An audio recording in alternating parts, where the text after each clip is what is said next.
Big boss Telugu 7వ season విజేత పల్లవి ప్రశాంత్ పై హైదరాబాద్లోని జూబ్లీహిల్స్ పోలీసులు సుమోటోగా కేసు నమోదు చేశారు.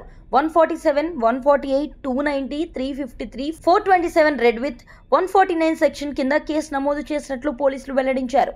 అంతేకాకుండా పల్లవి ప్రశాంత్ కు చెందిన పలువురు అభిమానులపైన పోలీసులు కేసు నమోదు చేశారు. సీసీ ఫుటేజ్, వీడియోలో వచ్చిన ఆధారాలతో నిందితులను గుర్తించామని పోలీసులు తెలిపారు. Bigg Boss grand finale shooting జరిగిన అన్నపూర్ణ స్టూడియో వద్దకు పల్లవి ప్రశాంత్, అమర్దీప్ అభిమానులు భారీగా చేరుకొని పోటాపోటీగా నినాదాలు చేస్తూ బాహాబాహీకి దిగారు.